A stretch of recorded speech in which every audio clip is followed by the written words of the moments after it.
नरेंद्र मोदी साहब जो हैं जपियां डाल रहे हैं, जो बाइडेन के साथ भी डाल रहे हैं, एमैनुअल मैक्रोन के साथ भी डाल रहे हैं, जस्टिन ट्रूडो के साथ भी डाल रहे हैं। एंड आप उनकी फ्रैंकनेस और लेवल चेक करें। खासतौर पे इंडिया जो कि हमारा एक आर्क राइवल है, तो उसको दुनिया की ग्लोबल स्टेज के ऊपर बहुत ज्यादा पजीराई मिल रही है। अब आप देखें कि अभी जो रिसेंट G7 समिट हुआ है जर्मनी में, तो India is not part of G7 but उसको एज अ ऑब्जर्वर या नॉन G7 मेंबर के हैसियत से उसे बुलाया गया और उसका जो ड्यू प्रोटोकॉल है वो दिया गया।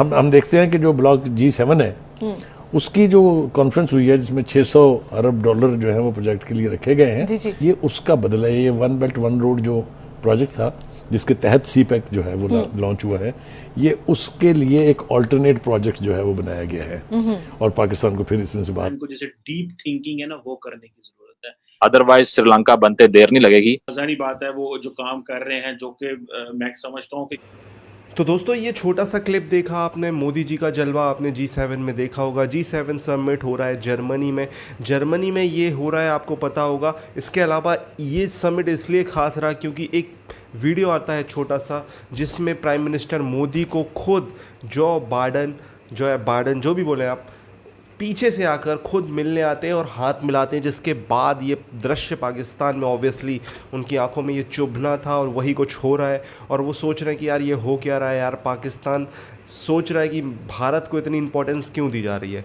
तो ये इंपॉर्टेंस हम डेफिनेटली डिज़र्व करते थे काफ़ी सालों से एज अ कंट्री। हम इतने बड़े कंट्री थे, इतना स्किल था हमारे लोगों के अंदर, लेकिन अब वो धीरे धीरे सामने आ रहा है। पहले ये पूरा वीडियो देखते हैं, फिर वीडियो के बाद करते हैं इस टॉपिक पर डिटेल में बात। अगर आपको ये वीडियो पसंद आता है तो प्लीज़। एक G7 की मीटिंग जर्मनी में हो रही है और वैसे तो ये ज़्यादातर जो मीटिंग है वो इसका फोकस यूक्रेन पे है, इंडो पैसिफिक पे है, इन चीज़ों पे है। लेकिन ये जो आपको पता है ग्रुप ऑफ 7 वेल्दी डेमोक्रेसीज जो हैं, और ये दुनिया का बहुत बड़ा जो एजेंडा है इंटरनेशनल पॉलिटिक्स में, वर्ल्ड ऑर्डर में, ये सेट करते हैं।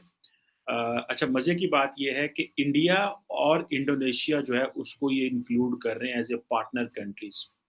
और इसके फ़ौरन बाद एक समिट हो रही है स्पेन में, जिसमें कोई 30 मेंबर स्टेट्स जो हैं इन्वॉल्व हैं, जिसमें Japanese prime minister, south Korean और बहुत सारे और जो ममालिक हैं। और ये बेसिकली मेरा ख़्याल है पहली दफ़ा ये एशियन कंट्रीज़ को भी साथ इसमें बुला रहे हैं। अब अगर आप देखें कि ये जो US, UK, Canada, Germany, France, Italy, Japan, ये जितने भी ममालिक हैं along with this European Union as well, ये इन चीज़ों पे काम कर रहे हैं जहाँ पे वो समझते हैं कि हमें किस तरह इस वक्त रशिया को जो है वो इंगेज करना है, किस तरह रशिया से जो है वो रशिया के अगेंस्ट एक नैरेटिव बनाना है और चाइना के अगेंस्ट भी नैरेटिव बनाना है। लेकिन आपको हैरानगी होगी ये सुन के और देख के कि 2 दिन पहले तो जो Indian prime minister Narendra Modi हैं, वो जो चाइना ने एक high level dialogue on global development करवाया है, वो उसका भी मेंबर थे और वहाँ पे भी बैठे हुए थे। वो उससे पहले जो ब्रिक्स की मीटिंग हुई जहाँ पे रशियन प्रेसिडेंट व्लादिमीर पुतिन थे और बाकी Brazil, south Korea, south Africa और बाकी जो चाइनीज़ थे वो बैठे हुए थे और वो टोस्ट कर रहे थे जनाब कप जो था, और एक फ्रेंडशिप और इसकी बातें हो रही थी। इधर जो है वो इंडियन प्राइम मिनिस्टर जो है वो यूरोप आ गए हैं और यहाँ पे आके वो बैठ के तो वो बेसिकली अगर मैं ये कहूँ कि इस वक़्त बहुत सारे जो डिप्लोमैटिक ऑब्जेक्टिव में जो प्राइमरी डिप्लोमैटिक ऑब्जेक्टिव है फॉर द G7, वो इंडिया को वेस्टर्न साइड के करीब करना है। And I am telling you with the full जो एक अंडरस्टैंडिंग के साथ, और ख़ास तौर पे यूक्रेन की वॉर है उसके ऊपर वो जो इसको बड़ा करीब करना चाहते हैं। इंडिया ये तो कहता है कि ठीक है जंग नहीं होनी चाहिए और इस तरह नहीं होनी चाहिए, लेकिन इंडिया जो है वो जिस तरह एक वेस्टर्न ब्लॉक में इतना करीब हो गए, देखिए चाइनीज़ इतने करीब नहीं है जितना इंडिया करीब है, इतने करीब होके ज़ाहिर बात है वो जो काम कर रहे हैं, जो कि मैं समझता हूँ कि बहुत बड़ी उनकी कामयाबी है कि वो ब्रिक्स में भी थे, वो high level global dialogue on development जो कि जिसको चाइना इनिशिएट कर रहा है। अब चाइना और इंडिया के मामलात बताने की ज़रूरत तो नहीं है ना मुझे कि उनके आपस में क्या मामलात हैं, either in terms of security और इकोनॉमी। अक्सर मैं इस प्लेटफ़ॉर्म पे बात करता रहता हूँ। अब जो है वो जो है ना नरेंद्र मोदी साहब जो हैं जपियाँ डाल रहे हैं, जो बाइडेन के साथ भी डाल रहे हैं, एमेनुअल मैक्रोन के साथ भी डाल रहे हैं, जस्टिन ट्रूडो के साथ भी डाल रहे हैं। एंड आप उनकी फ्रैंकनेस और लेवल चेक करें। और यहाँ पे जिस तरह आज मैं कह रहा था कि जो चाइनीज़ हमारे दोस्त हैं, वो सानू अपने उन्होंने जो हाई लेवल डेवलपमेंट डायलॉग बुलाया उसमें हमें बुलाना छोड़ गए। सो कश्मीर कहाँ पे रह गया, डायलॉग कहाँ पे रह गए, चीज़ें कहाँ पे रह गई, ये बहुत बड़े बड़े पैमाने पे जो पाकिस्तान को जैसे डीप थिंकिंग है ना वो करने की ज़रूरत है। This is what I believe in. अब इसीलिए फॉरेन मिनिस्टर बिलावल ने कहा था कि we are deeply disengage with the world. और अब ये जो चीज़ें हैं कि क्या इंडिया को वो एंगेज कर पाएँगे कि नहीं कर पाएँगे, ये एक इम्पोर्टेंट क्वेश्चन है।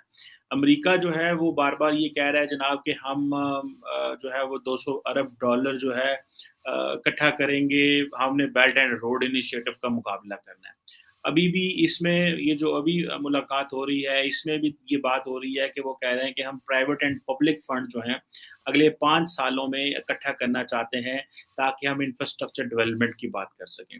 अच्छा, अगर आपको याद हो जो G7 की मुलाकात if I am not wrong London में हुई थी, ग्लासगो में हुई थी, जहाँ पे ये सारे एनवायरनमेंट के हवाले से बात हुई और नरेंद्र मोदी वहाँ पे गए, सारे गए। वहाँ पे इन्होंने एक इनिशिएटिव दिया था build back better world, BW3 something like this, B3W और BW3, B3W I think, build back better world के नाम से जो इन्होंने एक इनिशिएटिव दिया था। अब उसमें इन्होंने बड़ा पैसा लगाने की बात की, कहा जी कि हम तो 40 अरब डॉलर उसमें उस वक़्त आई थिंक मुझे याद नहीं है, या इतना जो है वो पैसा इकट्ठा करेंगे, लेकिन अभी वो कह रहे हैं कि नहीं हम 200 अरब डॉलर की बात कर रहे हैं, लेकिन चाइनीज़ वो पुटिंग समवेयर अराउंड $1 ट्रिलियन की इन्वेस्टमेंट है इन दिस BRI। लेकिन मुझे ऐसे लग रहा है कि जितने इस वक्त सारे वेस्टर्न ममालिक परेशान हैं इन टर्म्स ऑफ इन्फ्लेशन और इन चीज़ों से, क्योंकि अगर आपको याद हो कि जो मेजर डिस्कशन इस वक्त होनी थी यहाँ पे इस कॉन्फ्रेंस में, वो तो होनी थी बेसिकली कि जी हम जो है वो क्लीन एनर्जी पे किस तरह काम करेंगे।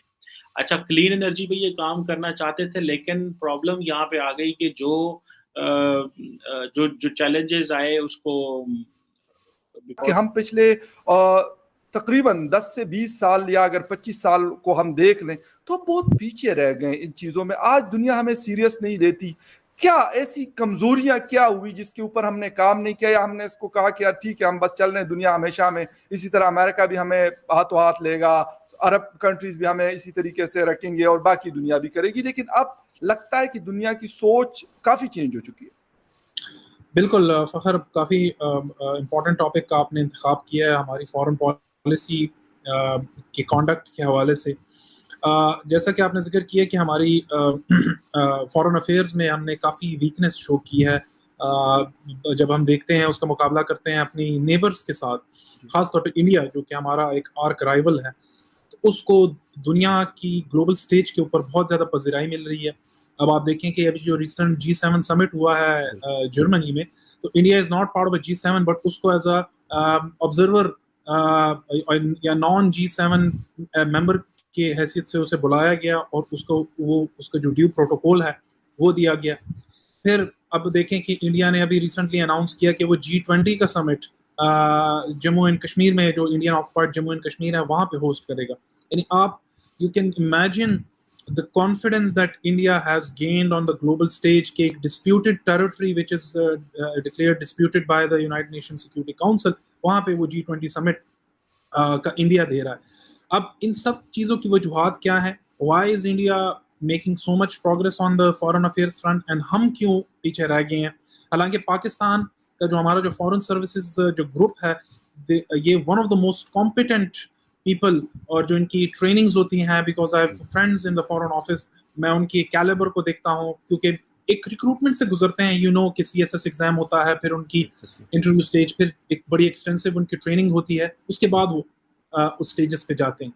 अब देखें उसमें काफ़ी वजूहत है कि हमारी क्यों फॉरेन पॉलिसी हम लैग कर रहे हैं इंडिया से। एक तो उसमें थोड़ा सा जो हम अगर देखें तो हमारे जो कुछ सर्कमस्टांसेस रहे हैं पाकिस्तान के, तो उसका एक बड़ा रोल रहा है, ख़ास तौर पे in the aftermath of the 9/11, जब हम we were caught in the war of terror. तो उसमें हमारे पास अपॉर्चुनिटीज भी थी कि हम कैपिटलाइज कर पाते अपनी डिप्लोमेसी को एज अ। तो दोस्तों ये वीडियो यहाँ पर होता है ख़त्म। आपने देखा पाकिस्तानी मीडिया में डिस्कशन हो रहा था प्राइम मिनिस्टर मोदी के बारे में। कमर चीमा बड़े अच्छे से एक्सप्लेन कर रहे हैं। कमर चीमा अब थोड़ा सा सेंसिबल हो चुके हैं। अगर कमर चीमा को आप पिछले 1 साल कि निकाल कर पुराने कमर चीमत देखें तो डेफिनेटली इनका माइंडसेट वही था जिहादी वाला। अब वो चेंजेस आपको भी पता है कि क्यों है, मैं उसके बारे में जाऊंगा नहीं। तो कमर चीमा तो सेंसिबल बातें कर रहे हैं। अब गाइज आपको भी पता है कि भारत एक 70 साल से इतना बड़ा मुल्क, इतना बड़ा देश होने के बावजूद दुनिया में हमें उतनी इम्पोर्टेंस नहीं मिली। ऑब्वियसली रीज़न बहुत सारे हैं, उसके बारे में मैं बताने वाला हूँ नहीं, वो आपको खुद सोचने पड़ेंगे क्या गलतियाँ थी हमारी स्टार्टिंग से और क्या गलतियाँ नहीं थी। लेकिन पिछले आप देख रहे हो ये प्राइम मिनिस्टर मोदी के आने के बाद भारत की कुछ इम्पोर्टेंस बहुत बड़ी है और भारत उस इम्पोर्टेंस का फ़ायदा उठा रहा है। बड़ी बड़ी कंपनियों से उठा रहा है, बड़े बड़े देशों से उठा रहा है। रशिया से आप देखो कितना अच्छा हमने फ़ायदा उठाया। तेल देख सकते हो आप, अभी पूरी दुनिया में ऐसा तेल का रेट चल रहा है, लेकिन हमने सब कुछ भूल भाल के पूरे क्राइसिस और ये और वो अमेरिका प्रेशर जमाना सब कुछ भूल भाल के हमने रशिया से तेल लिया, जो कि हमारे लिए अभी काफ़ी फ़ायदेमंद है। यहाँ के आम लोगों को पता है कि यूक्रेन और ये जो रशिया की वॉर की वजह से कितना क्राइसिस है, तो पूरी दुनिया में ऑयल के क्या रेट हैं। तो आप समझ सकते हो दोस्तों ये है। और भारत अगर इसी तरीके से जाता है तो डेफिनेटली बहुत ही ज़्यादा हम आगे अपना फ्यूचर ब्राइट देख रहे हैं। काश 1947 में कुछ गलतियां ना होती, जिसका आप देख सकते हो आज एक बहुत गंदी घटना हुई, मैंने देखा ट्विटर पर। वो घटना देखने के बाद ऐसा खून मतलब बॉयल हो रहा था मेरा कि मैं समझ में नहीं आ रहा था करूं क्या। घटना आपने देखी होगी डेफिनेटली, राजस्थान कैसा मतलब क्या सीन है।